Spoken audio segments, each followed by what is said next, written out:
Comienza el Catecismo de la Iglesia Católica, un programa dirigido por el Padre Luis Fernando de Prada.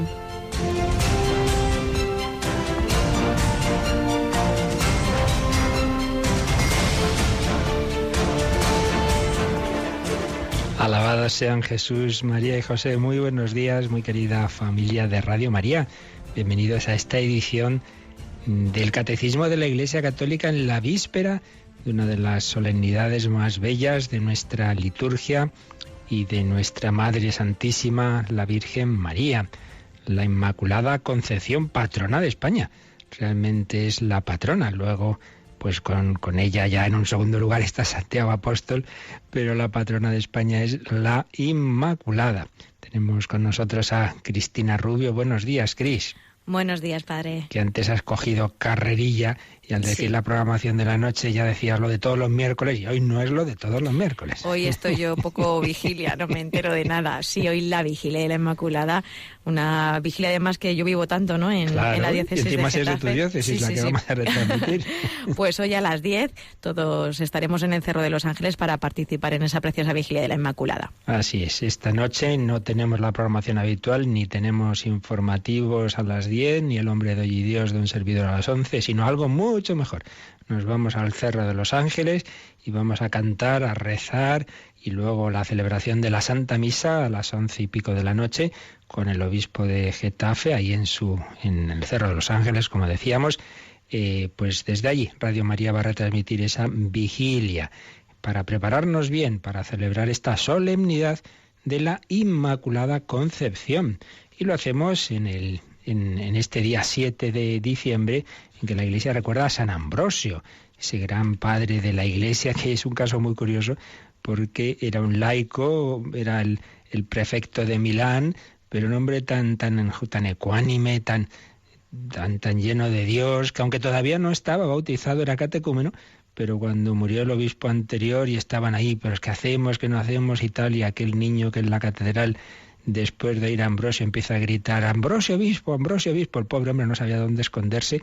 De hecho, se huyó al desierto a esconderse. Nada, ahí le encontraron y lo ordenaron en una semana sacerdote y obispo, y fue el gran obispo de Milán, que menuda fortaleza tuvo. Tuvo bastantes enfrentamientos con las autoridades civiles, incluso con el emperador de Roma, ni más ni menos, porque no se callaba cuando veía injusticias y abusos de cualquier tipo. Y le conocemos también especialmente porque intervino en la conversión de San Agustín, esa aquella famosa escena en que la madre de San Agustín, Santa Mónica, va a llorarle a San Ambrosio: a ver qué hace usted con mi hijo. Como tantas madres, pues acuden al sacerdote, que tengo un hijo perdido. Y San Ambrosio le dijo aquello de: no se perderá hijo de tantas lágrimas. Pues es el santo al que nos encomendamos hoy, y recordando también que en el Evangelio de este miércoles de Adviento vamos a escuchar esa palabra tan bella de Jesús: venid a mí los que estáis cansados y agobiados. Si en el Adviento decimos ven Señor Jesús, Jesús a su vez nos dice: venid vosotros a mí. Y así se produce el encuentro. Ven Señor Jesús, venid a mí, no me tengáis miedo, estoy deseando llenaros de mis dones. Y precisamente es lo que veíamos el otro día. Hablábamos un poquito de un converso que fue al Señor, Douglas Hyde, pero vamos a terminar hoy de resumir un poquito la historia de este inglés que también se encontró con Jesucristo. Y a continuación pues seguimos profundizando en este misterio de la redención. Ya decíamos el otro día que puede parecer chocante que en tiempo de Adviento, cercano a la Navidad, hablemos de la pasión de Cristo, pero no hay contradicción, al revés. El Hijo de Dios nace, se hace hombre y nace pues para ofrecer su vida por nosotros. Hay una continuidad total de esos misterios de la infancia y los misterios de la pasión del Señor, porque ha descendido del cielo a la tierra para salvarnos mediante la entrega de su vida, a ti y a mí, como si no hubiera nadie más, esa oveja perdida del Evangelio de ayer, por la cual el Señor pues puede dejar las 99 con tal de recuperar a una sola, porque cada uno de nosotros valemos infinito el precio de la sangre de Cristo ante Dios. Así lo valía también Douglas Hyde, que ahora recordamos.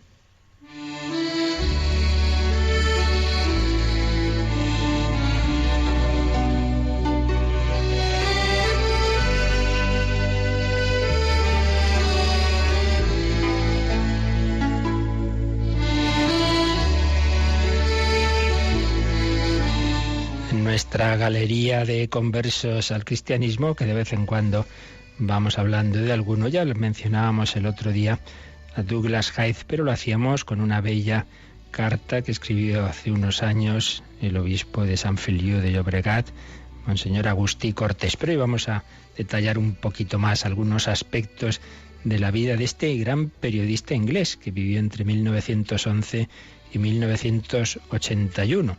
Había sido educado como metodista, una rama del protestantismo, por sus padres, pero en su juventud prácticamente perdió la fe y durante 20 años fue un destacado comunista, por ideales, como tanta gente que ha habido que pensó que el comunismo pues era un camino para la justicia social, para luchar por los más necesitados, por los obreros, etcétera.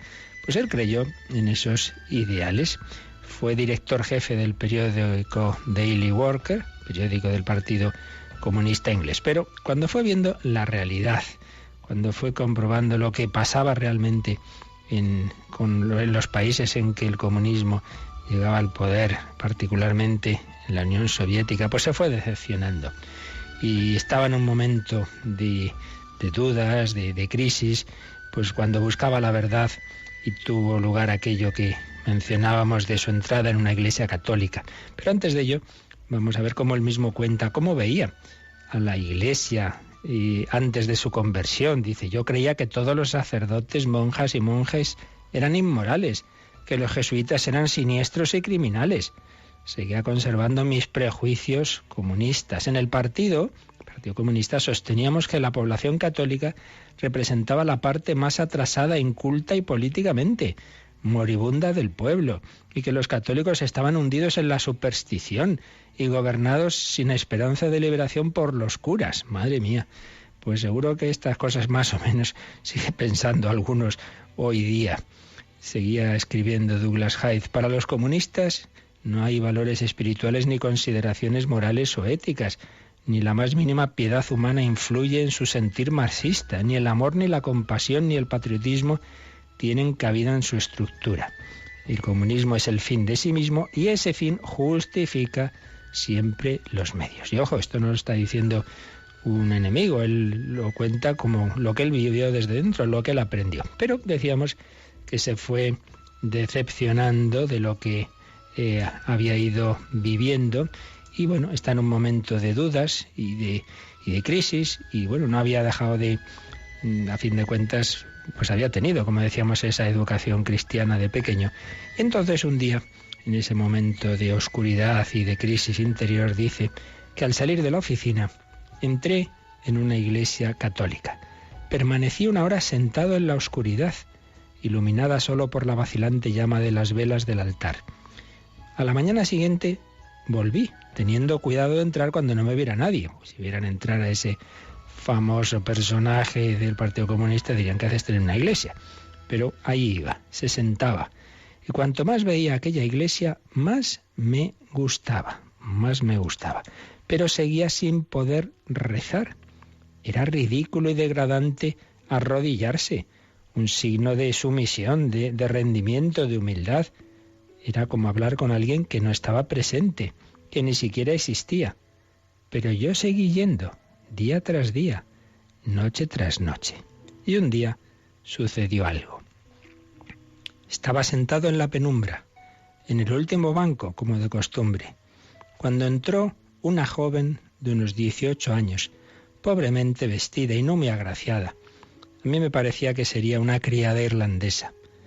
Al pasar por mi lado, vi la expresión de su rostro. Estaba preocupada. Como yo, tenía evidentemente alguna grave preocupación. Con paso decidido avanzó por el centro de la iglesia hacia el altar. Después giró hacia la izquierda, encaminándose a un reclinatorio en el que se arrodilló delante de Nuestra Señora, después de haberle encendido una vela y echado unas monedas en la alcancía. A la luz de la llama de la vela, pude ver cómo sus manos pasaban unas cuentas y cómo inclinaba la cabeza de vez en cuando. Aquella era una práctica católica que yo desconocía. Aquel era el mundo de la fe. Aquel era el mundo que en el fondo yo buscaba. ¿Era una superstición? ¿Era el mundo propio de los salvajes? El caso es que al pasar a mi lado cuando salía, miré el rostro de la joven y fuera cual fuera su preocupación, había desaparecido, sencillamente desaparecido. Este hombre se fijó en que esa chica que había entrado con cara de angustia, de preocupación, salía otra.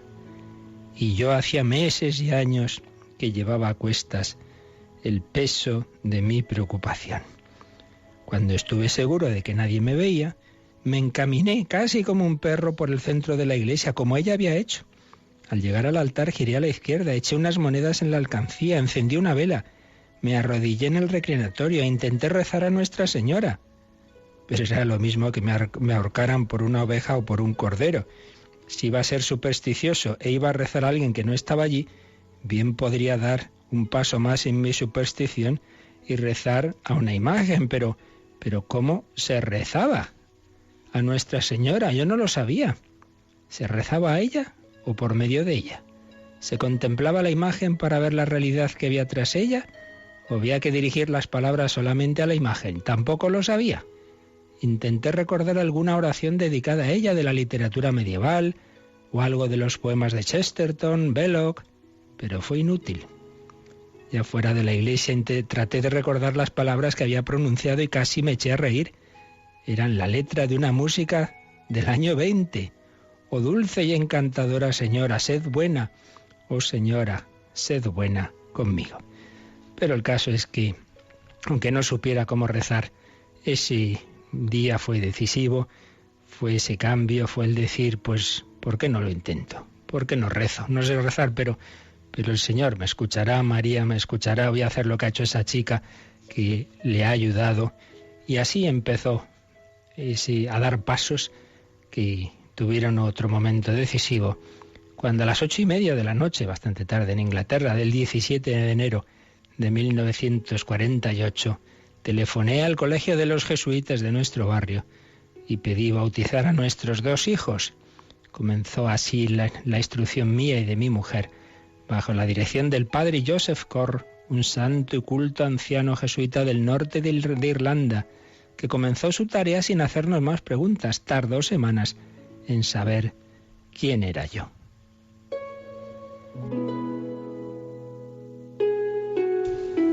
Después de convertido, me puse a trabajar solo, escribiendo para periódicos de todo el mundo, pero conservando mi independencia.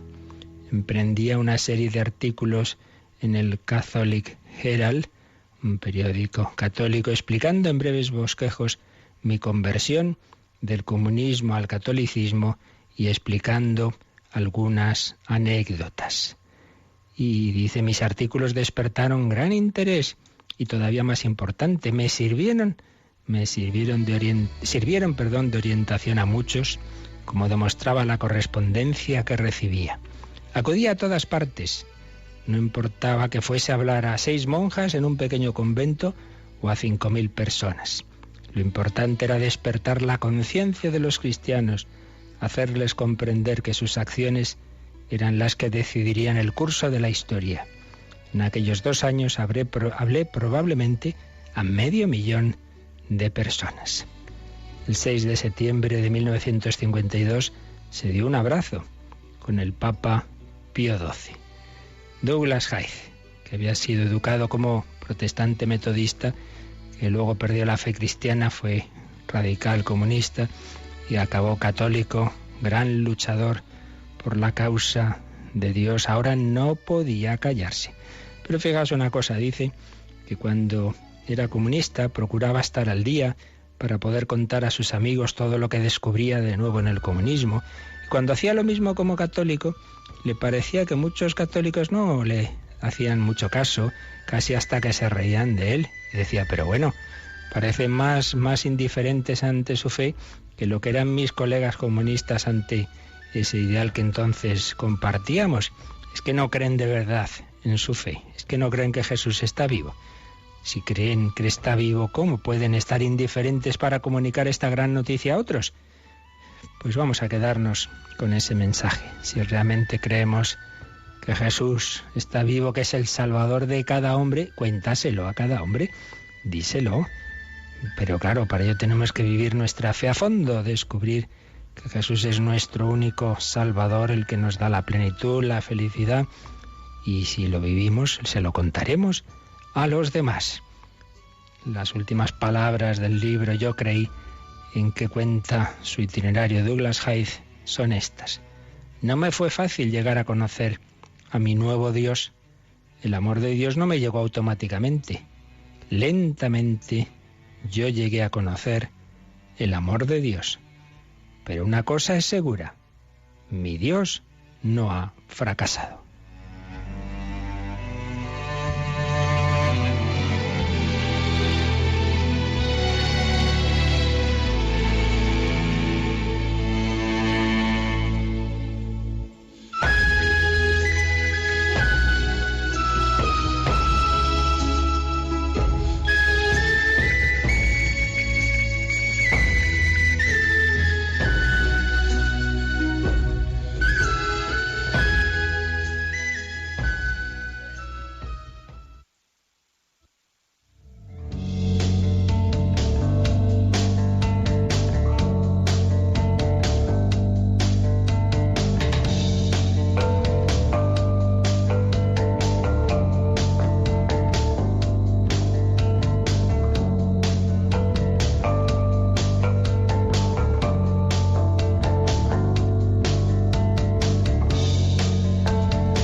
Bueno, Cristina, pues ya sabes, si vienes un día a la radio así agobiada, a la capilla, ¿verdad? El primer sitio al que hay que ir siempre. Y de ahí salimos siempre mucho mejor. Bueno, pues esto nos enseñaba Douglas Hyde, que se instruyó en la doctrina católica, que le explicaron el catecismo. En aquellos años no tenían este catecismo tan completo, tan extraordinario que tenemos ahora, así que vamos a aprovecharnos de este regalo, vamos a irlo leyendo, estudiando, formándonos cada uno por nuestra cuenta, pero también en estas mañanitas, pues a verlo juntos, y estamos viendo el sentido de fondo de la redención, de la salvación, de la pasión, esa unidad de la vida de Jesús, que como decimos en el credo, por nosotros y por nuestra salvación bajó del cielo a la tierra, baja del cielo a la tierra hecho hombre, nace pobre en Belén, lleva esa vida pues la que hay momentos de gozo, momentos de dolor, persecución en Egipto, ese destierro, vuelta a Nazaret, vida escondida allí, vida pública, y luego pues esa etapa final que va acercándose la pasión, pero que no es un accidente como que corta lo que estaba haciendo. Ay, qué pena, fíjate, si le hubieran dejado seguir unos años más, no es que algo que cortó la predicación y acciones del Señor, sino la culminación, y realmente a donde toda su vida iba dirigida. Y no, pues como una confluencia de circunstancias que le impidieron desarrollar la misión, sino como la misión y el plan de Dios que estaba trazado de entregarse, y por ello esto estaba anunciado en el Antiguo Testamento, no solo en palabras, sino en diversas instituciones, símbolos, celebraciones, una de ellas, la más importante, la Pascua de los judíos, ese cordero que se sacrificaba. Pues precisamente el número que nos corresponde hoy es el 608, nos va a explicar qué es eso que decimos en misa del cordero. El cordero, este es el cordero de Dios que quita el pecado del mundo. ¿Qué quiere decir ese cordero? Pues vamos a leer, Cristina, este número 608. Juan Bautista, después de haber aceptado bautizarle en compañía de los pecadores, vio y señaló a Jesús como el Cordero de Dios que quita los pecados del mundo. Manifestó así que Jesús es a la vez el siervo doliente que se deja llevar en silencio al matadero y carga con el pecado de las multitudes, y el Cordero Pascual, símbolo de la redención de Israel cuando celebró la primera Pascua. Toda la vida de Cristo expresa su misión, servir y dar su vida en rescate por muchos. Pues un número en que condensa lo esencial que aparece en la Escritura sobre el Cordero. El Cordero, como Juan Bautista va a llamar a Jesús, este es el Cordero de Dios que quita el pecado del mundo. Y como recuerdo, pues esa frase que decimos antes de comulgar, ¿quién es ese que nos muestra el sacerdote? El Cordero de Dios que quita el pecado del mundo. Entonces aquí, pues obviamente se hace alusión a Juan Bautista. del que ya habíamos hablado. De hecho, aquí el Catecismo pues nos sugiere que releamos el número que había dedicado antes a Juan Bautista. Pues vamos a leerlo, Cristina, el 523, donde se nos habla del precursor, el que preparó, el último de los profetas del Antiguo Testamento, que preparó el gozne, ya entre el Antiguo y el Nuevo, preparó los caminos del Señor. 523.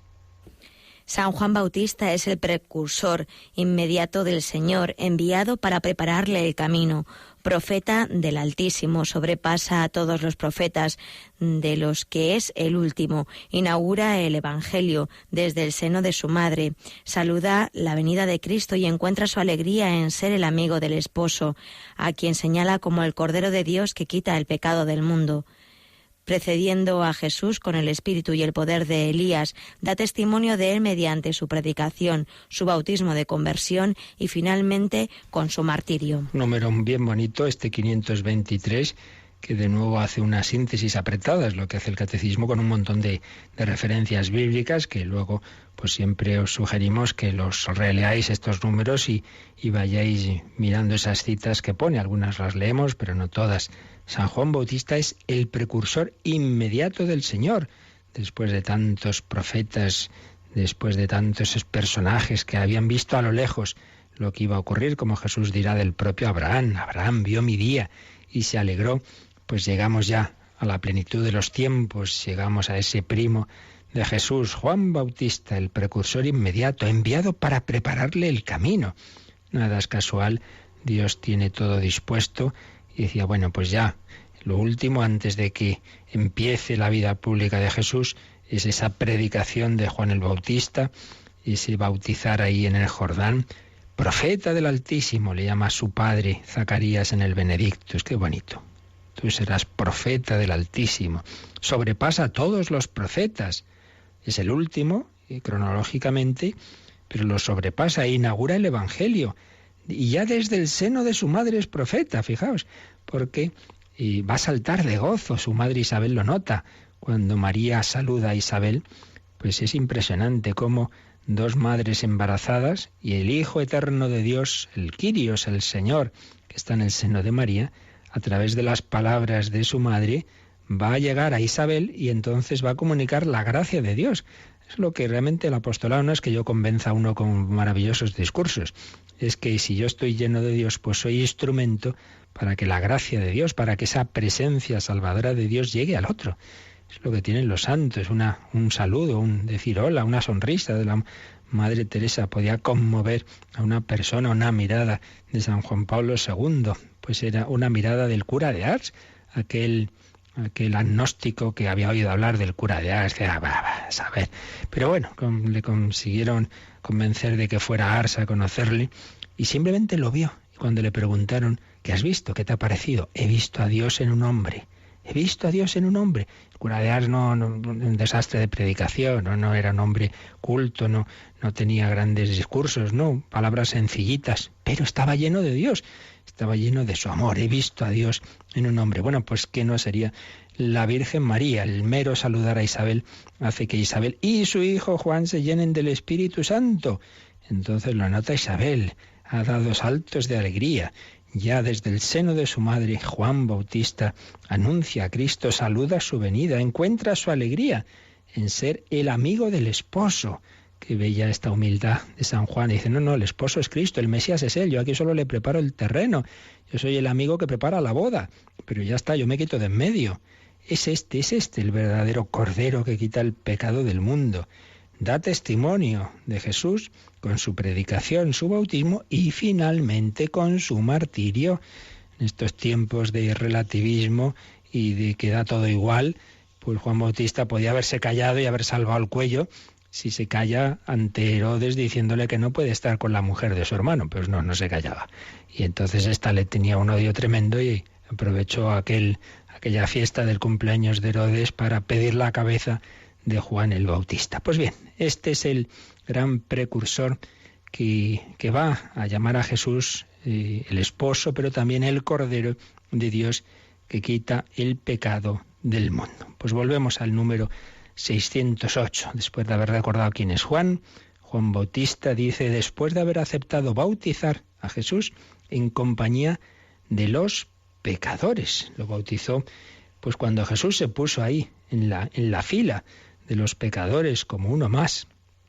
Después de reconocerle, luego dice, pero si no, tienes que bautizarme tú a mí, no yo a ti. No, vamos a hacer lo que Dios quiere. Y entonces lo señala, después de esa escena, como el Cordero de Dios que quita los pecados del mundo. Entonces cita aquí el Catecismo 2 versículos del capítulo 1 de San Juan. El Juan 1:29, pues un momento en que dice Juan, ve a Jesús que viene hacia él, y entonces dice, este es el Cordero de Dios, el que quita el pecado del mundo. Este es aquel de quien yo dije, detrás de mí viene uno que ha sido antepuesto a mí, porque él existía antes que yo. Qué fe tiene Juan, el Señor le ha iluminado el alma, y dice, este que empieza a actuar después de mí, en realidad es anterior a mí, porque existía antes que yo. Tenía fe en su preexistencia divina, sabía su divinidad. Bien, esta es primera escena. Pero luego dice que al día siguiente, de esto que está contando el evangelista San Juan, estaba Juan Bautista con 2 de sus discípulos. Uno de ellos es precisamente el que lo cuenta, Juan Evangelista. El otro es Andrés. Juan estaba allí con 2 de sus discípulos y fijando la vista en Jesús que pasaba, dice, este es el Cordero de Dios. Juan 1, 35 y 36. Este es el Cordero de Dios. Pues bien, ¿qué quiere decir esto? Sigue diciendo el Catecismo.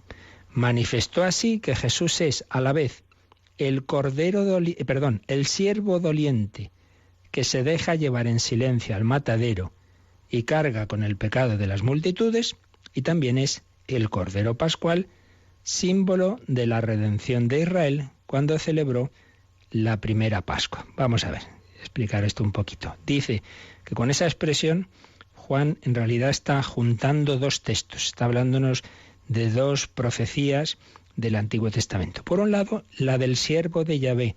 Dice, Jesús es el siervo doliente que se deja llevar en silencio al matadero.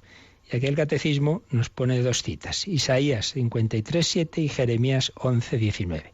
Isaías 53 lo leímos no hace mucho entero ese capítulo, porque es de los textos más importantes de anuncio en el Antiguo Testamento del Mesías. Es el 4.º cántico que se llama en el profeta Isaías del siervo de Yahvé, realmente impresionante. Se ha llamado también como el 5.º evangelio de la Pasión, porque es una profecía realmente conmovedora de lo que iba a sufrir el siervo de Yahvé, aquel que como hombre iba a ser ese siervo que iba a cargar con nuestros pecados. Pues bien, un versículo de este capítulo 53 dice así, era maltratado y él se humillaba y no abría la boca, como cordero llevado al matadero y como oveja muda ante sus esquiladores, él no abría la boca. Es decir, cuando este capítulo nos habla de ese siervo de Yahvé que va a ofrecer su vida en expiación por nuestros pecados, pues una de las imágenes que usa es esta, que era maltratado, se humillaba y no abría la boca como hacen los corderitos cuando son esquilados, pues ahí están los pobres sin protestar, como cordero llevado al matadero, como oveja muda ante los que la esquilan, él no abría la boca. Recordemos ese silencio de Jesús en varios momentos de la pasión. Pilato le dice, no dices nada ante los que te acusan, y ante Herodes no va a abrir la boca. Oveja muda ante sus esquiladores, era maltratado, él se humillaba. ¿Cómo nos cuesta a nosotros cuando nos están criticando? Y si lo que dicen puede ser verdad, pero aunque sea falso, pues nada, a defendernos, ¿no? Pues Jesús se callaba y todo lo que decían eran auténticas calumnias. El Señor callaba. Pues Jesús es ese cordero que se deja llevar en silencio al matadero. Por tanto, una referencia del cordero es esta profecía del siervo de Yahvé en Isaías 53. Ese cordero que se deja esquilar, pero dice que además carga con el pecado de las multitudes. Y de nuevo es Isaías 53, pero ahora es el versículo 12, que nos dice ahí lo siguiente. Por eso le daré las multitudes como parte suya, y con los poderosos repartirá el botín, porque entregó su vida a la muerte y fue contado entre los delincuentes, pues llevó el pecado de muchos e intercede por los delincuentes. Ese siervo de Yahvé que se simboliza en el Cordero que está en silencio, que hace carga con los pecados de todos los hombres. ¿Por qué sufre siendo inocente? Porque es la satisfacción vicaria, esto ya lo explicaremos más adelante. Jesús asume en sí mismo el dolor y las consecuencias del pecado de la historia de la humanidad. Carga con nuestros pecados para expiarlos, para redimirlos, para que sobreabunde la gracia donde abundó el pecado, para que ese sí de un corazón humano, de una voluntad humana, pero que es de una persona divina, del Hijo de Dios, ese sí compense sobreabundantemente todos nuestros noes.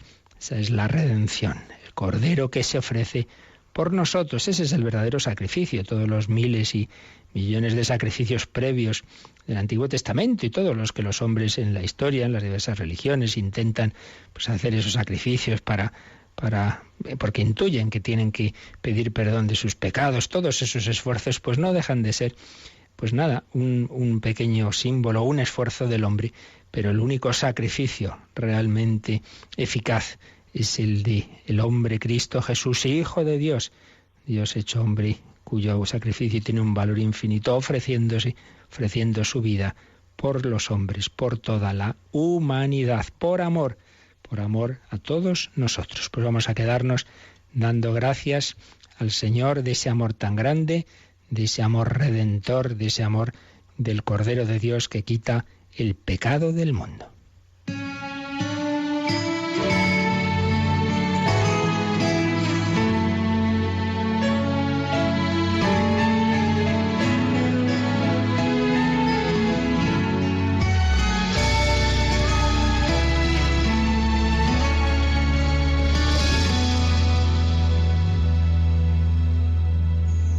Creo en ti, creo en el amor, es algo que no puedo explicar.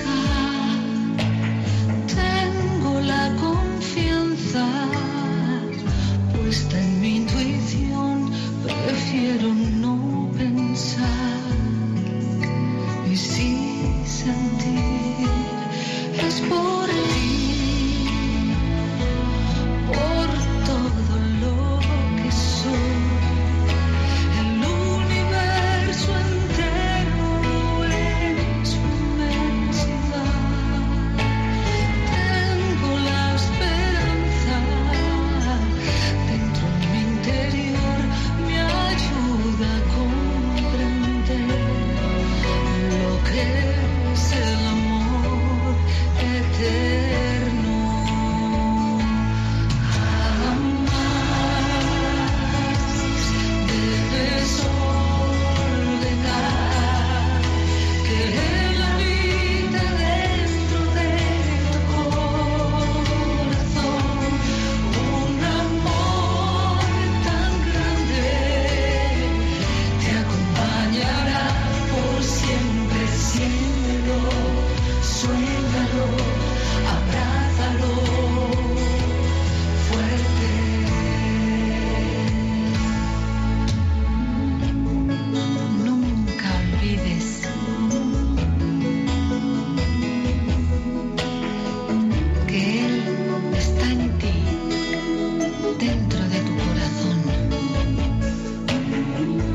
Están escuchando el Catecismo de la Iglesia Católica con el Padre Luis Fernando de Prada. Un amor tan grande, así canta Maite Matina, que la entrevistamos no hace mucho en Radio María. Conversa, digamos, en cuanto que se acercó a la vivencia de la fe, pues ya a una edad madura, y canta esa fe, ese amor que ha descubierto en Cristo. Jesús, Cordero de Dios, que quita el pecado del mundo, es ese siervo de Yahvé, de Isaías 53, pero el Catecismo, al citar ese capítulo 53 de Isaías, también hace una alusión, pone una cita a Jeremías, y es que también decíamos que no solo las palabras, sino muchas veces las vidas de los grandes profetas del Antiguo Testamento anticipaban, siempre en una pequeña medida, pero anticipaban al gran profeta, al Hijo de Dios, anticipaban a Jesús. Entonces la referencia de Jeremías 11:19 que pone el Catecismo, pues está el pobre Jeremías, que sufrió mucho, que le dieron palos por todos lados, y está diciendo lo siguiente: yo era como manso cordero que se lleva al matadero. No sabía que contra mí urdían intrigas. Destruyamos el árbol con su fruto, cortémosle de la tierra de los vivos, y que no se miente más su nombre. A Jeremías pues le estaban contra él. ¿Por qué? Pues porque decía la verdad, como Juan Bautista, porque decía cosas que no gustaban, porque decía Israel nos está portando bien, pues van a conquistar, los enemigos van a conquistar Jerusalén, entonces este es un profeta de calamidades. Le detenían, le azotaban, le hacían de todo al pobre. Yo como manso cordero que se lleva al matadero. Era anticipo, era profecía del cordero que ese iba a morir en la cruz realmente, Jesucristo nuestro Señor. Bien, entonces, Juan Bautista llama a Jesús el cordero que quita el pecado del mundo. Vemos detrás de ese título, por un lado, ese siervo de Yahvé, ese siervo del capítulo 53 de Isaías, ese personaje que se realiza en parte en la figura del profeta Jeremías y de otros profetas que sufrieron mucho, pero dice el Catecismo que por un lado era ese cordero, ese siervo, y a la vez era el cordero pascual. El cordero pascual, símbolo de la redención de Israel cuando celebró la primera Pascua.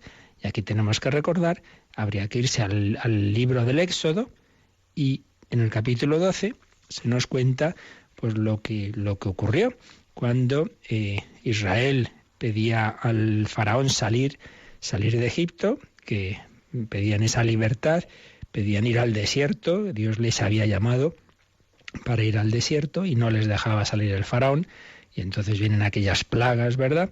La última de las cuales es la plaga de los primogénitos, cuando en una noche pues van a morir los primogénitos de los egipcios y de todos, incluso de los animales, etcétera, salvo en las casas en las que los israelitas están haciendo una cena, la cena de Pascua, en la que habrán cogido un cordero, y con ese cordero, con la sangre de ese cordero, habrán rociado las jambas de las puertas, y entonces la muerte no va a entrar en esa casa. Esa sangre del cordero va a impedir que ahí haya esa muerte del primogénito israelita.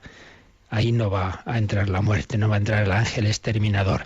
Entonces cuando a la mañana ven los egipcios lo que ha pasado, pues ya de una vez dicen, venga, iros, ya les dejan salir. Entonces Israel llega a la libertad por esa actuación de Dios, y pues han celebrado esa primera Pascua, y todos los años, hasta ahora mismo, van a seguir celebrando la Pascua, conmemorando esa libertad, esa liberación, como Dios actuó para salvar a Israel. Pues bien, se salvaron gracias a que ese cordero había sido inmolado, lo habían cenado esa noche, y su sangre la habían puesto en las puertas. Bueno, pues ahí tenemos otra referencia. Ese cordero ha sido el cordero pascual, el cordero que ha permitido la liberación, la redención.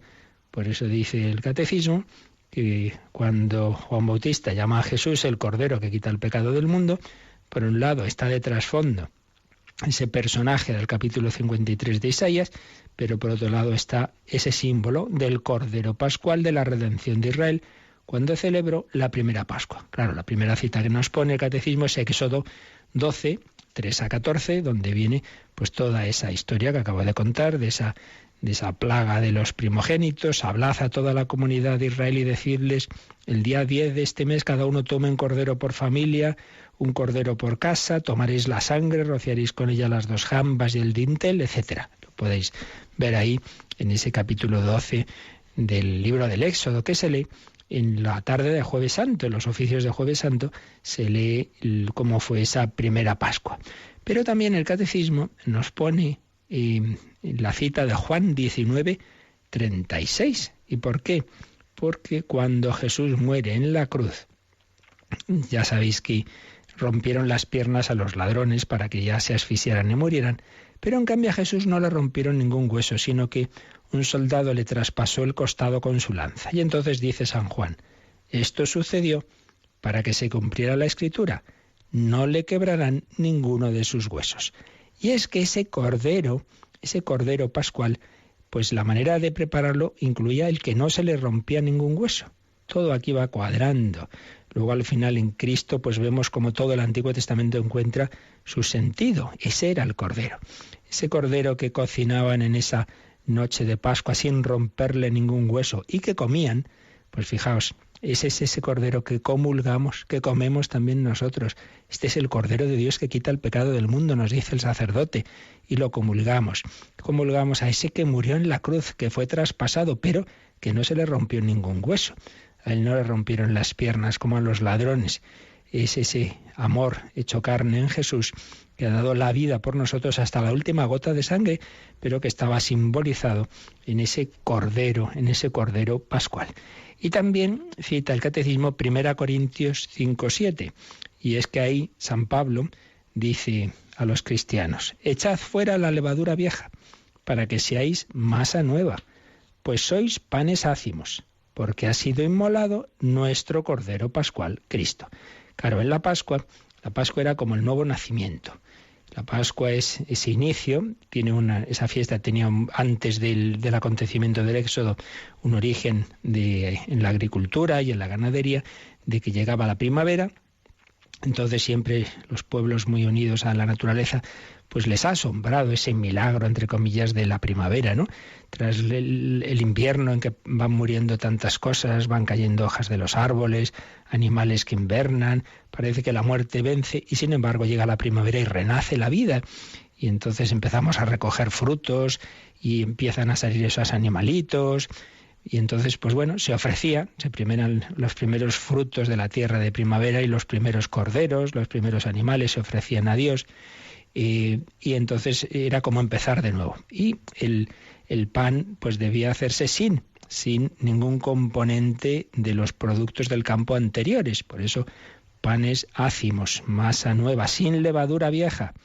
Bueno, pues los cristianos renacemos en esa Pascua, cuando Cristo ha resucitado, cuando la vida ha vencido a la muerte, porque ha sido inmolado el Cordero Pascual, Jesucristo, y ahora todo empieza de nuevo, todo empieza, la vida nueva, la vida del Espíritu Santo.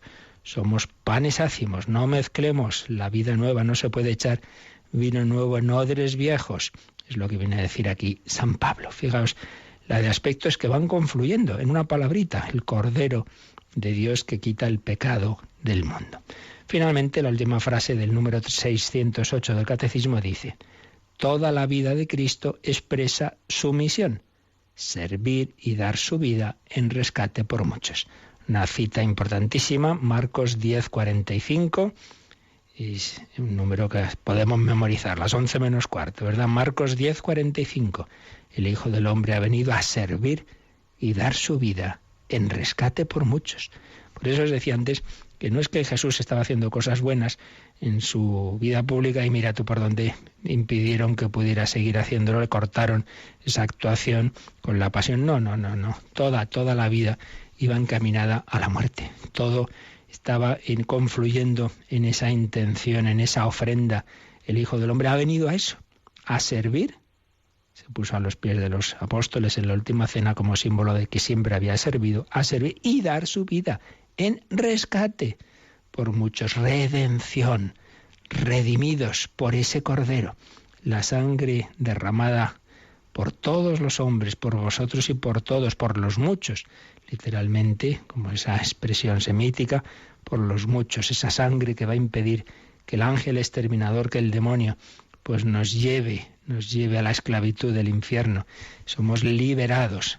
Y eso fue anticipado simbólicamente e históricamente en la liberación de Egipto, cuando Israel alcanza la libertad y puede caminar hacia la tierra prometida. Pues bien, nuestro Cordero Pascual es Jesucristo, se ha ofrecido para que nosotros seamos liberados de la esclavitud del pecado, de la esclavitud del Egipto, que es el mundo, del faraón, que es Satanás, y vamos por el desierto de esta vida hacia la tierra prometida, que es el cielo.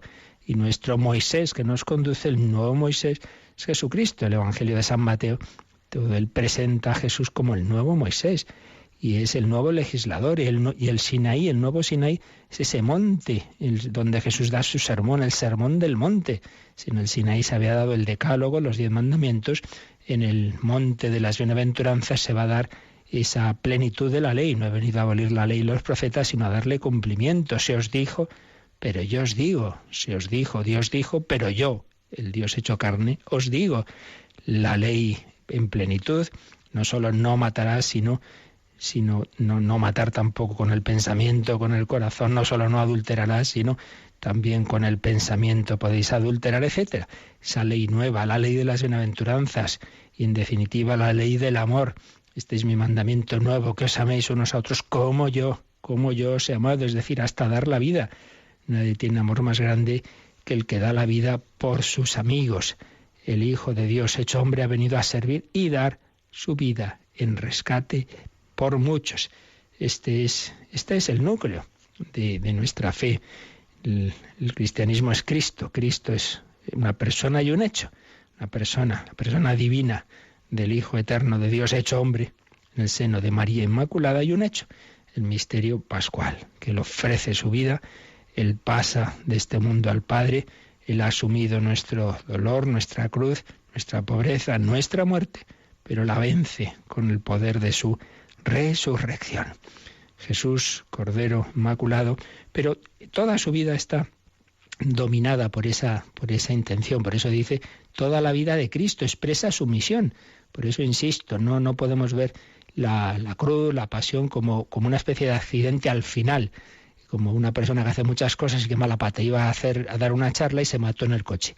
No es eso, sino que toda la vida de Jesús es como preparación de esa entrega final de la cruz. Y así debe ser nuestra vida. Nuestra vida debe ser que cuando llegue la muerte no es ¡ay, que me muero, que desastre!, sino que ahí sea la culminación de lo que hemos ido haciendo antes.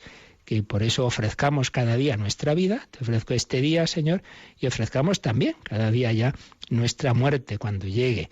Pues que sea culminación de una entrega de amor, de una vida de amor a Dios y una vida de amor al prójimo.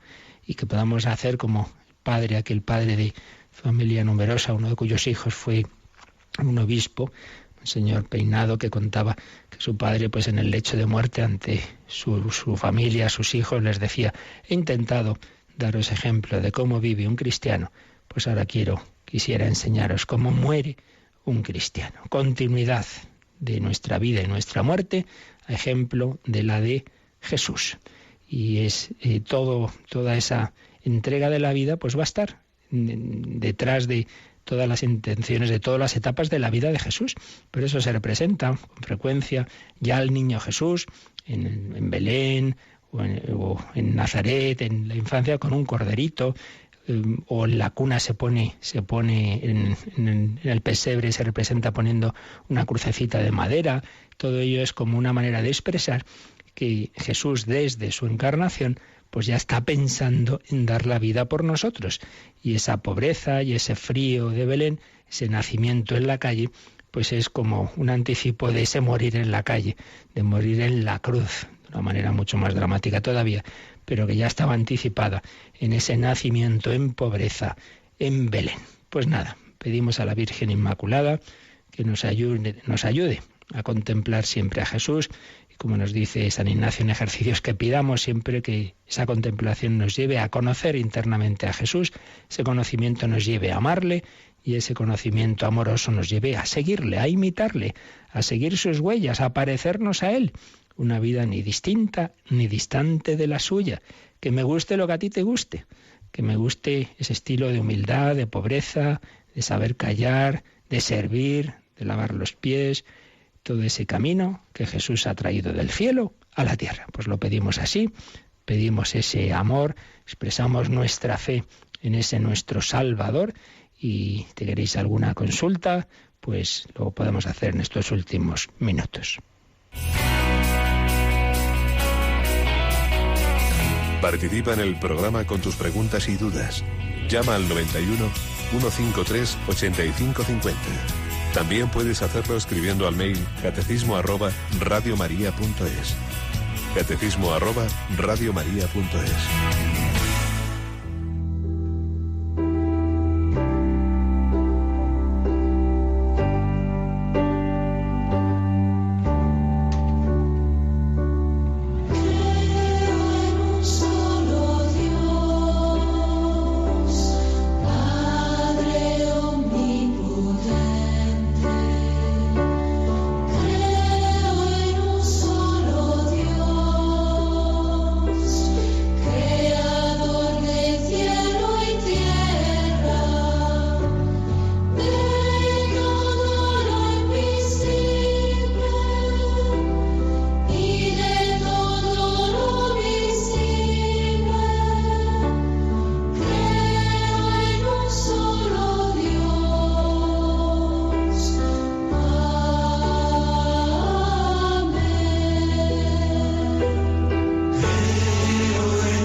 Solo Dios, Padre, Hijo y Espíritu Santo, el Hijo eterno hecho carne, Dios y hombre verdadero, nuestro Redentor. ¿Tenemos alguna pregunta, Cris?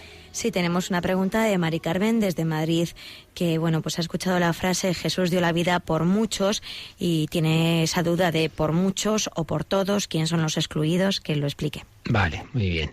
Bueno, pues en efecto, en el texto original semítico la frase de Jesús es por muchos.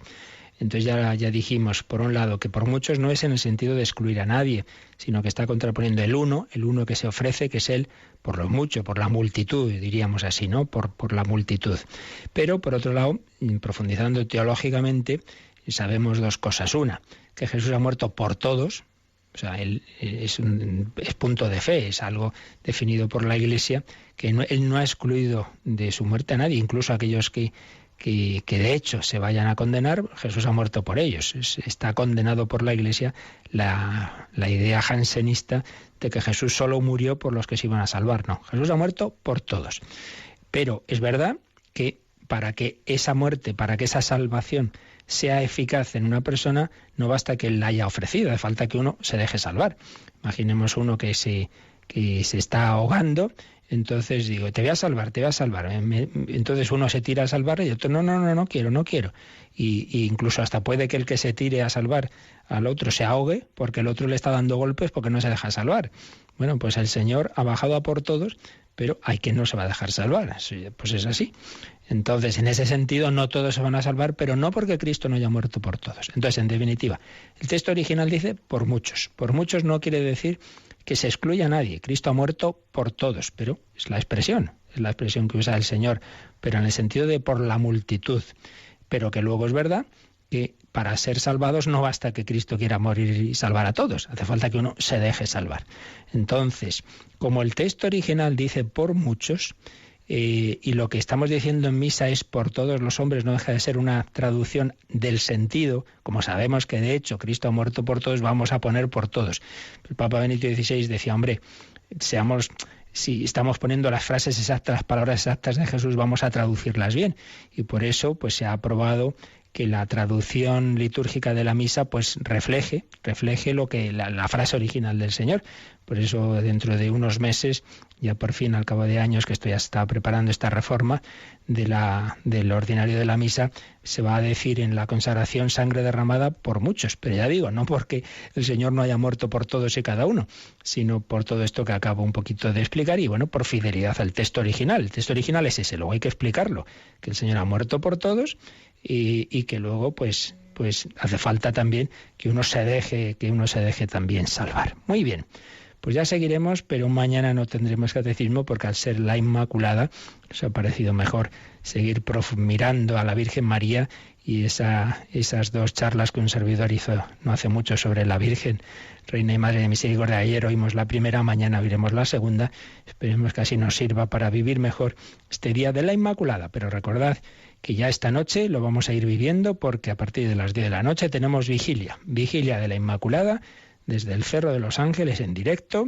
Pues no os perdáis esa vigilia para rezar con María, para pedir por España, es María la Inmaculada, su patrona, para pedir por las familias, para pedir por todos los hombres, para pedir por la paz, pedir por los niños sirios, por tantas situaciones de dolor en el mundo. María Inmaculada nos quiere a todos, pues a ella nos vamos a encomendar. La bendición de Dios Todopoderoso, Padre, Hijo y Espíritu Santo, descienda sobre vosotros. Alabado sea Jesucristo.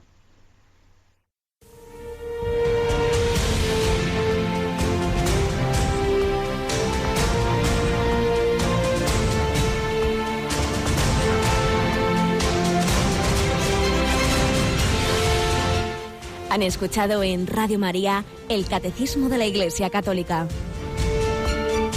Un programa dirigido por el Padre Luis Fernando de Prada.